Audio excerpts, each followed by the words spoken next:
Bom dia, terceiro ano. Como vocês estão, meus queridos? Nessa semana, né? Nova semana que se inicia hoje, terça-feira, com a nossa aula de literatura, né? E, claro, continuando a falar um pouquinho mais sobre a obra A Legião Estrangeira, né? Com análise dos contos pertencentes a essa obra, tudo bem? Lembrando a vocês que na última aula da quarta-feira passada, a professora iniciou, né, com o primeiro conto da coletânea. Eu vou tentar manter uma sequência, né, na ordem dos contos, certo? Se caso eu precisar mudar ou deixar um para o final, eu aviso vocês antecipadamente, tudo bem? Beleza? Através dos grupos do WhatsApp, belezinha?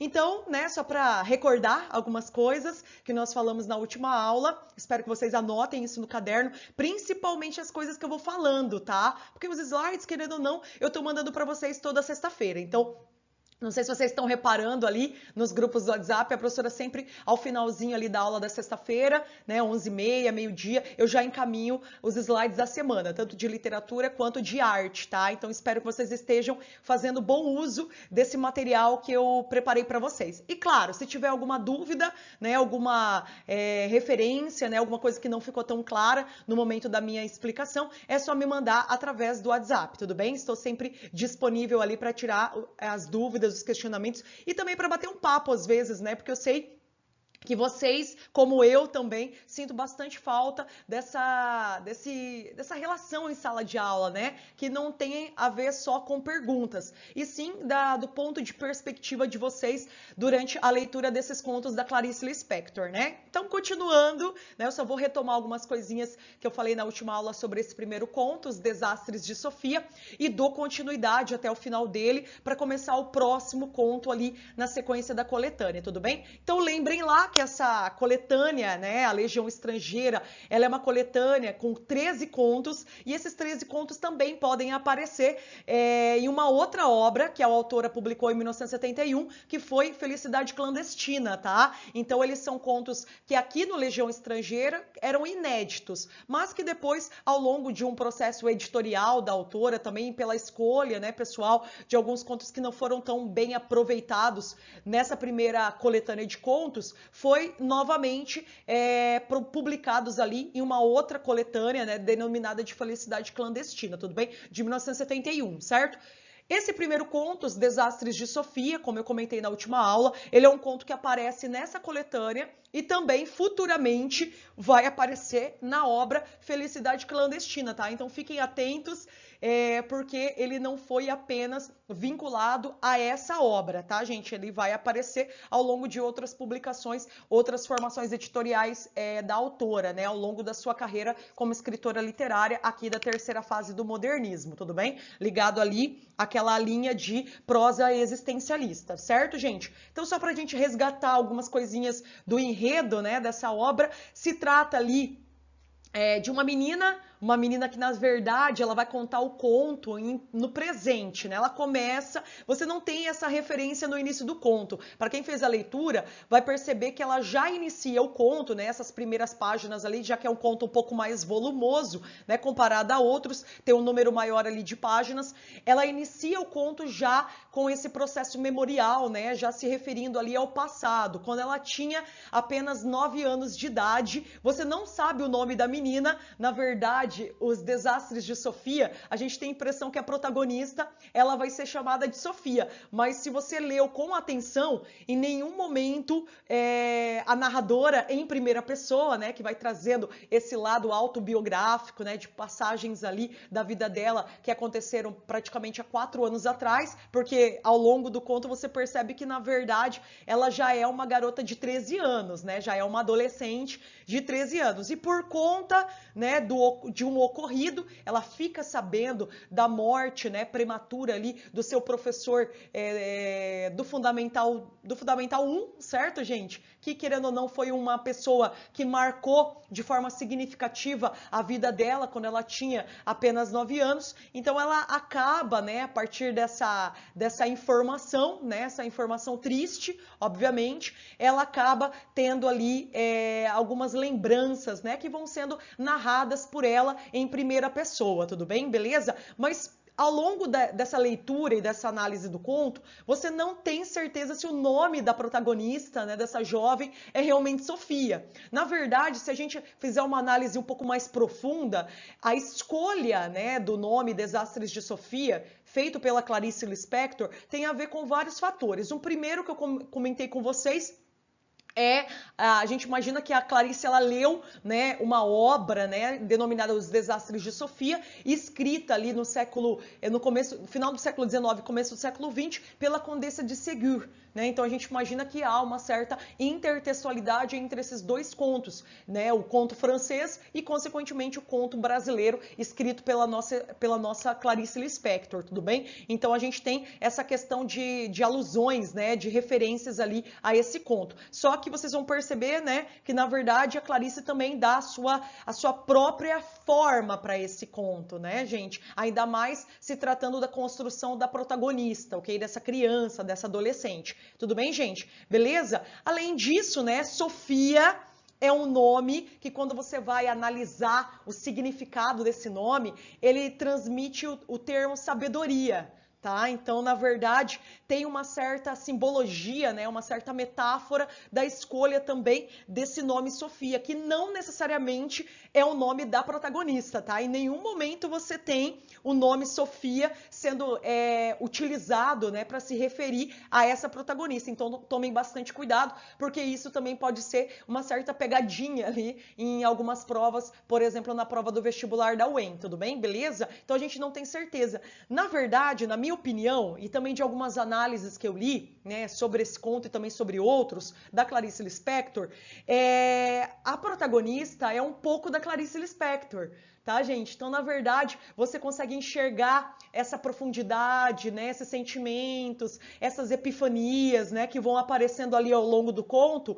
como uma própria simbologia, uma própria relação com essa autora, tudo bem? Então a gente vê muito da Clarice, né, do pensamento, da intimidade da escritora dentro da construção dessa criança, né, e consequentemente dessa jovem que vem para narrar, né, esses momentos tão importantes e significativos que ela viveu durante, né, os 9 anos e que tem uma relação muito importante, muito subjetiva com a figura desse professor que fatidicamente acaba falecendo, né? E também leva a personagem, a protagonista, a reviver, né, através da lembrança, da memória, esses momentos que foram marcantes para a vida e para a construção dessa personagem, tudo bem? Certo? Então a gente tem uma correlação muito significativa entre essa menina com a própria escritora Clarice Lispector, ok? Que uma coisa que faz parte também de uma característica que eu citei para vocês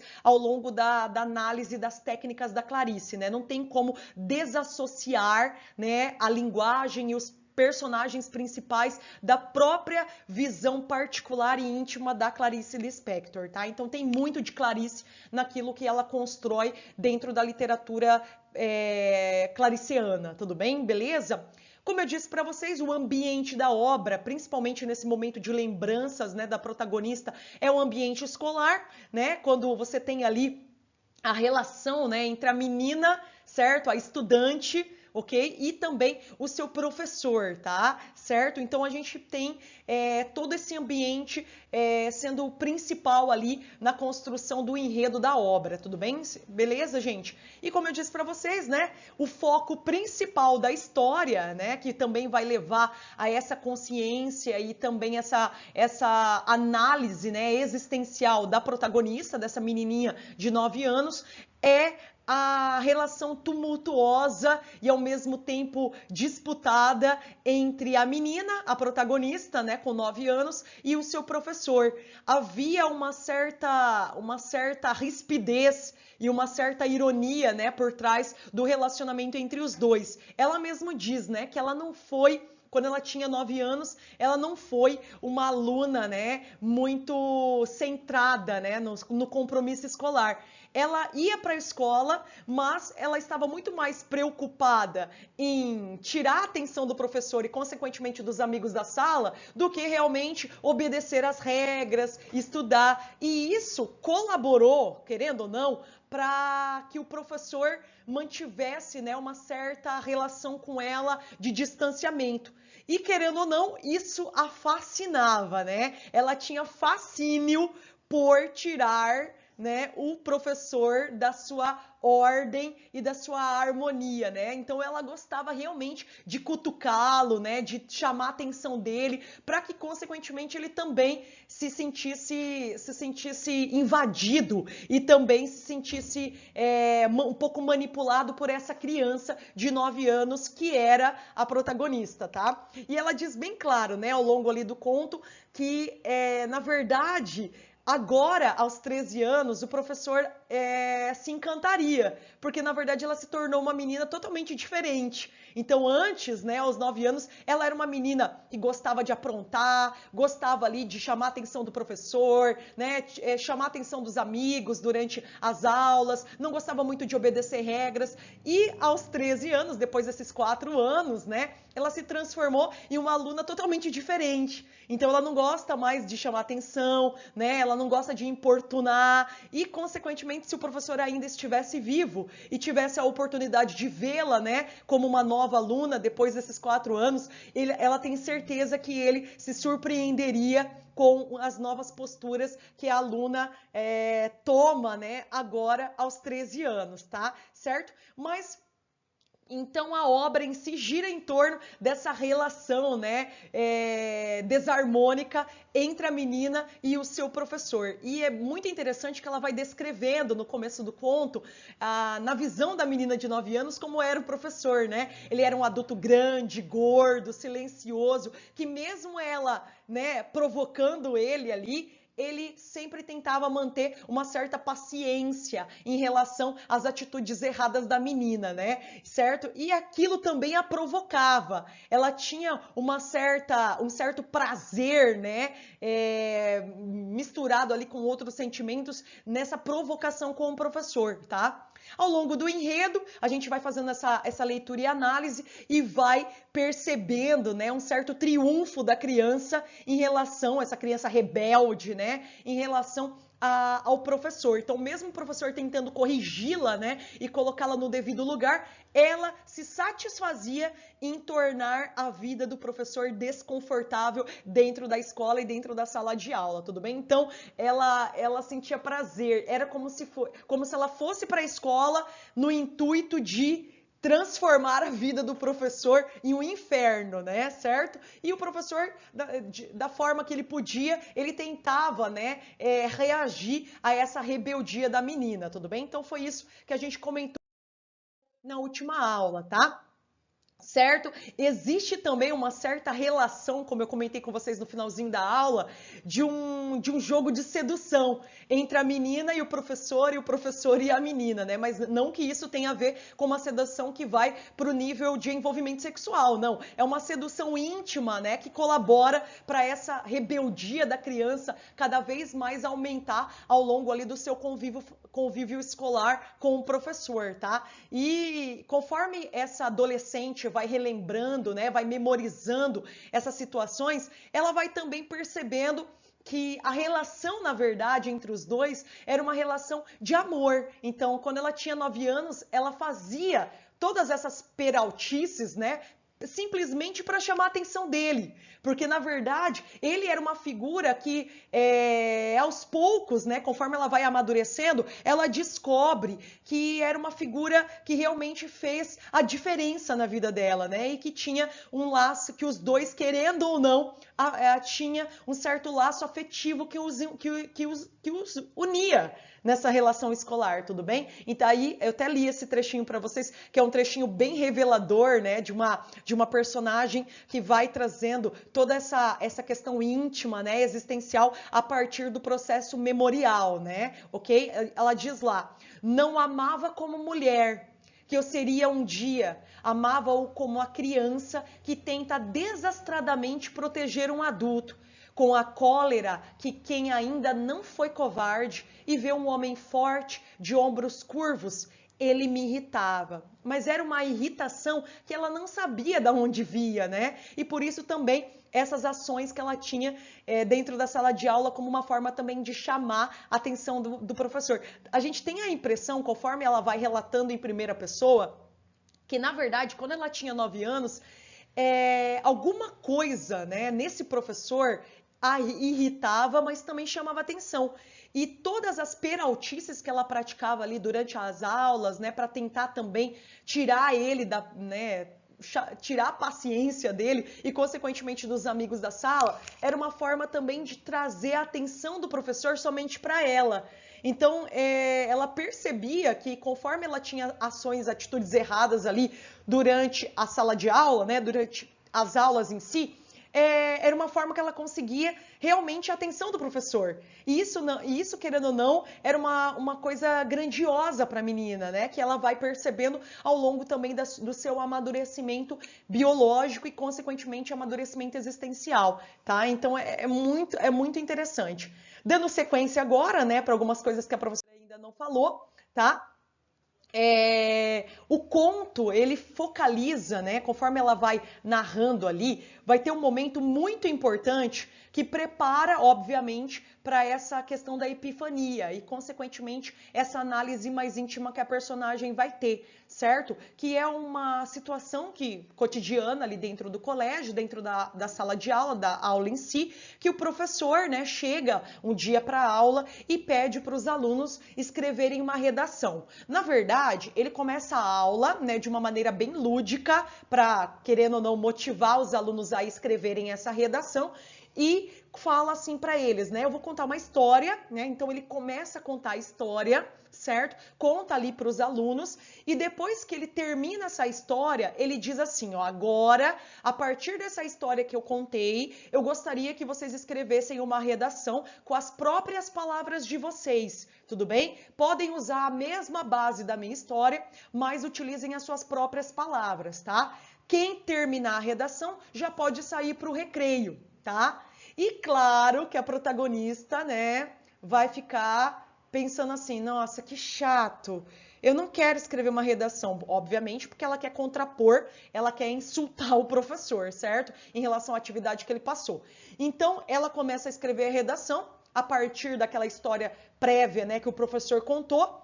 Como ela sentava próxima à janela, tem todo momento ali no conto que ela olha, né? Ela tá ali com o caderno dela nas mãos para começar a escrever a redação, certo? Mas daí ela olha, ela vai escrevendo e olha pela janela todo o quintal ali que rege o colégio, né? Que eu imagino que seria esse pátio, né? Que eles iriam para o recreio, que eles usufruíam para o recreio, para o intervalo. E aquele pátio, né? Cheio de natureza, né? De liberdade, vai cada vez mais invadindo ali o pensamento da personagem, da criança, certo?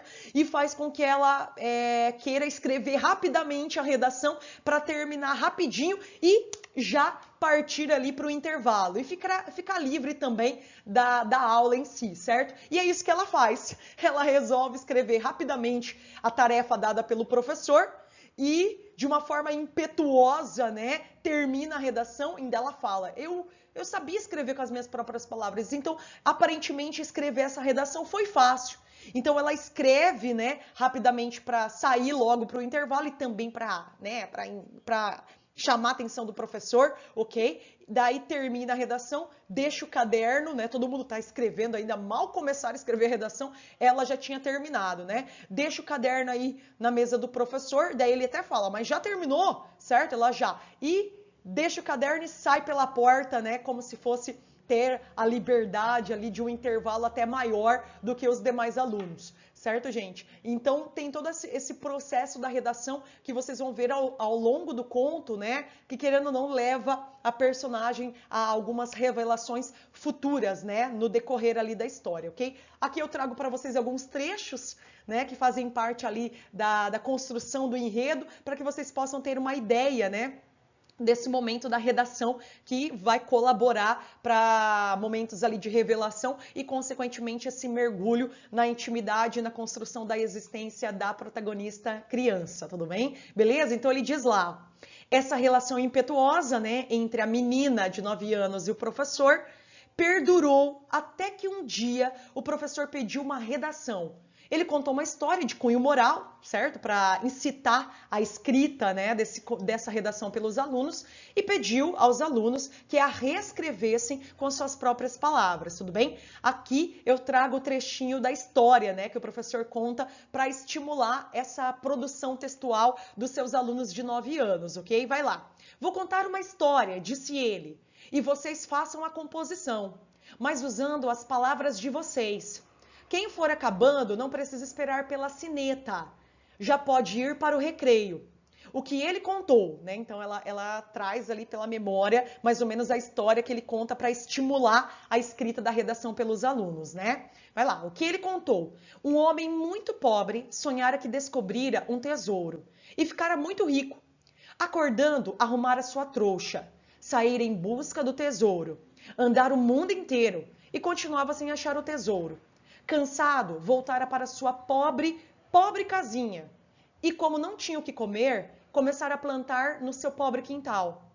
Tanto plantara, tanto colhera, tanto começara a vender, que terminara ficando muito rico. Então, tem ali uma moral de persistência, né? Que mesmo diante das dificuldades, você deve persistir para encontrar o seu próprio caminho, né? Então, a partir dessa história, ele pede para os alunos escreverem, né, com as próprias palavras a sua redação, certo? Daí é claro que a menina vai ficar, né, instigada em sair rapidamente para o recreio e vai pensar, eu vou escrever rápido isso aqui, já entrego para ele, já me liberto e vou lá para aquele pátio, para aquela natureza, né, que conforme a gente vai lendo o conto, a gente vê que existem várias descrições, né, e detalhes que a Clarice traz a partir desse olhar da menina pela janela, né, que é bem bonito, é bem poético, né, ao mesmo tempo. Daí eu digo lá, né, na ânsia de ser a primeira a terminar e também de afrontar o professor, porque essa era uma das intenções dela ao ir para a escola, Sofia, mas lembra que Sofia não é necessariamente a protagonista, tá? Eu coloquei aqui, mas lembre que a gente não tem certeza se realmente esse era o nome dela, tá? Ok? Com toda a sua petulância, assim o fez. Mas, claro, dando um final totalmente diferente do esperado. Então, ela meio que plagia, né? Parafraseia a história do professor e termina de uma forma própria dela, né? Daí ela tem uma falinha, né? Um pensamento dela. Eu estava no fim da composição e o cheiro das sombras escondidas já me chamava. Olha que poético, né, gente? O cheiro das sombras, que obviamente está ligado ao pátio, né? Que tem essa relação com o recreio, ok? Apressei-me. Como eu só sabia usar minhas próprias palavras, escrever era simples, tá? Então ela vai lá, produz ali a redação e, consequentemente, entrega para o professor que olha assim, pensa, meu, mas já escreveu, não deu nem 10 minutos, certo? E daí ela sai livre para o recreio, feliz da vida por ter escrito rápido, por ter a sua liberdade, consequentemente ter insultado o professor, que imagina, né, que os alunos demorariam um pouco mais para escrever uma redação, obviamente, certo? Ok? Beleza? Daí ela sai lá pro recreio, fica sozinha, ela fica se sentindo assim, ai, será que foi...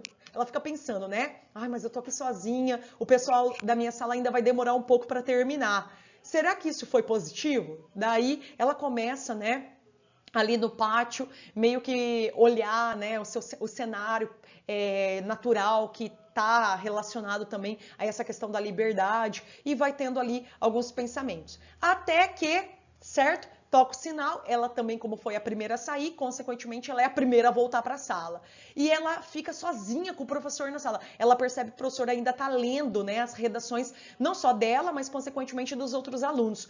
E daí ela chega na sala meio que assustada, né, para na porta e vê o professor sentado na sua mesa, ali na sua cadeira, lendo as redações. E daí tem esse momento de estranhamento, né, porque é a primeira vez que os dois realmente ficam sozinhos, certo? Eles sempre estão ali com os demais alunos. E daí isso causa um certo medo na personagem, né? Porque tá com seu rival ali, né? Sozinho, pode ser que ele dê uma bronca nela, né? Ok? Mas isso não acontece. E ele ali, ele olha para ela olha para ele, e, consequentemente, ela vai para sua carteira, até que os outros alunos também vão chegando ali do intervalo, certo? Ele diz lá, momentos depois, ao ter que retornar para a sala na hora do intervalo, né, depois do intervalo, ela depara com o professor corrigindo as redações. E essa seria a primeira vez que ela estaria sozinha, frente a frente com aquele professor. Após ler, daí imagina que todo mundo ali chegou na sala de aula, né? Assim que todo mundo chega, se senta, né, para recomeçar a aula em si, o professor levanta e, como ele já leu aparentemente ali as redações, ele vai fazer alguns comentários sobre a redação, certo? E é isso que vai promover o primeiro momento de epifania da obra, né, do conto. Vai lá. Após ler as redações, o professor fica tão encantado com o texto de Sofia, ele fica achando assim, como que essa menina escreveu, tá? Essa menina teve a capacidade de escrever essa pestinha, né, essa peralta, certo? Que a chama a sós na sala de aula. Ele confessa sua admiração pelo texto. E, por extensão, pela joia que Sofia precisava ter no coração para definir tão bem a felicidade. Então, assim, em meio a todas aquelas redações, ele chama, né, a Sofia para que ela levante, né? Na verdade, a situação é a seguinte, depois que todo mundo chega, ele resolve falar sobre as redações e, consequentemente, chama a primeira redação, que é a da protagonista, né? Certo, gente? E pede para que ela levante e leia a redação. Certo? E ela pensa assim, será que eu escrevi alguma coisa errada? Será que ele vai fazer eu passar vergonha na frente de todo mundo? Mas, na verdade, não. Ele acha tão surpreendente o final que ela traz para a redação, que ele fica, assim, extasiado, ele fica de boca aberta, como aquela menina Peralta conseguiu transformar essa simbologia do tesouro em uma coisa tão complexa e tão bonita ao mesmo tempo, que tem a ver com essa procura da felicidade, tá? Então, de forma simples, de forma ingênua, o professor começa a olhar, né, aquela menina pestinha, né, de uma forma tão diferente e tão simbólica, né? Eu imagino que ele pensa assim, como ela conseguiu transmitir de uma forma tão poética, né, tendo apenas 9 anos e sendo uma menina tão sem noção, certo? Essa simbologia para a busca da felicidade, tá? Então, na hora que ele pede para que ela levante e leia a redação, claro que ela vai ficar assim, pensando, nossa, ele vai fazer eu passar vergonha na frente de todo mundo. Será que ele vai me dar uma bronca? Será que eu escrevi alguma coisa errada? Mas não, ele quer simplesmente enaltecer a produção da menina, certo? E daí, quando ela lê e ele valoriza a redação, né? Torna toda aquela visão de professor para ela se torna realmente verdade, tá? Então a visão que ela tinha do professor começa a mudar no interior e no pensamento da menina. Há um momento de revelação, né, de epifania, que leva a criança, né, a protagonista, a esse momento de reflexão e a visão, consequentemente, dessa figura do professor, consequentemente, também muda, tá? Então a gente tem toda uma revelação íntima, né? Daí aqui eu trago um trechinho, né, desses momentos de revelação que levam também para o monólogo interior, ok? Vai lá. Como é que lhe veio a ideia do tesouro que se disfarça? É a pergunta do professor para a aluna, né, para a protagonista, depois de ler e ficar, assim, surpreso com a escrita dela. Daí a menina, que tesouro? Murmurei atoleimada, né, confusa. Ficamos nos fitando em silêncio, né, ficamos nos olhando em silêncio. Ah, o tesouro, né, a protagonista fala, meio com deboche também, né. Precipitei-me de repente, mesmo sem entender, ansiosa por admitir qualquer falta, implorando-lhe que meu castigo consistisse apenas em sofrer para sempre de culpa, que a tortura eterna fosse a minha punição. Então ela imagina que ele vai dar uma bronca, né? Ok? Mas nunca essa vida desconhecida. O tesouro que está escondido onde menos se espera, que é só descobrir. Quem lhe disse isso? O professor a interroga, né? E ela diz assim para ele, né? E ela relembra, na verdade, né? Então ele disse, usando pela primeira vez o sorriso que aprendera. Primeira vez que ela vê o professor sorrindo, né? A face dele meio que muda, né? Quando ele faz essas perguntas para ela. Sua composição do tesouro está tão bonita. O tesouro que é só descobrir. Você. Ele nada acrescentou por um momento. Prescrutou-me suave, indiscreto, tão meu íntimo, como se ele fosse o meu coração. Ele conseguiu essa pergunta, né? E essa fala dele toca literalmente o coração da criança. Você é uma menina muito engraçada, disse afinal. Foi a primeira vergonha real de minha vida. Abaixei os olhos, sem poder sustentar o olhar indefeso daquele homem a quem eu enganara. Então tem todo esse momento de revelação que há também, né, a introdução da intimidade da personagem que faz com que ela simplesmente passe a olhar essa figura de professor que ela não gostava, né, como uma figura nova, reveladora e simplesmente íntima, né, ok? E daí, né, depois dessa reflexão existencial, nós temos ali a fala final, né, da protagonista em relação a todo esse momento de contemplação e de descobertas, né, que ela vai tendo e que leva em consideração também aquilo que ela vai ser e que ela é agora aos 13 anos, né? Daí o conto finaliza assim. E foi assim que no grande parque do colégio, é porque depois dessa situação, né, o sinal toca e ela sai correndo pelo pátio, né, como querendo fugir também desses sentimentos novos que ela começa a nutrir pelo professor. Então ela foge, ela corre e, querendo ou não, lá no pátio, ela se descobre realmente diferente, né, os seus sentimentos diferentes em relação a essa figura que antes só a irritava, né? Não queria dizer nada, né? Só uma figura que representa a ordem, o ensino, que é uma coisa que muitas vezes as crianças têm uma certa né, negação, tudo bem? Então ela tem esse momento de revelação e tudo passa a ter uma visão diferente, né, naquele ambiente escolar e, consequentemente, para aquela figura de professor autoritário, tudo bem, ok? E foi assim que no grande parque do colégio, lentamente comecei a aprender a ser amada, suportando o sacrifício de não merecer, apenas para suavizar a dor de quem não amava. Olha que poético, né? Que lírico. Não, esse foi somente um dos motivos. É que os outros fazem outras histórias, né? Outros momentos que a levou também a uma nova consciência, a uma nova construção de existência, né?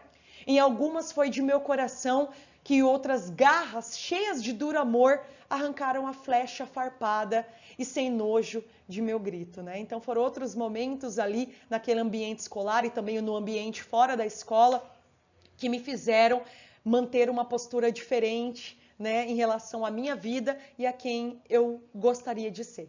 Tudo bem? Então, por isso que ela fala, né, que se o professor ainda estivesse vivo e visse ela realmente como ela era agora aos 13 anos, com certeza ele se surpreenderia com tudo aquilo que ela aprendeu ao longo desses anos. Tudo bem? E é assim que termina o conto. Conto lindo, vale a pena muito ler, porque tem muita questão íntima, né, de descobertas que fazem parte também da nossa própria realidade. Na próxima aula, eu vou para o segundo conto, né, que é a repartição dos pães, o conto mais rápido e que traz também várias simbologias a respeito, né, dessa união e dessa vida em sociedade, ok? Um beijo e até a próxima aula. Até mais!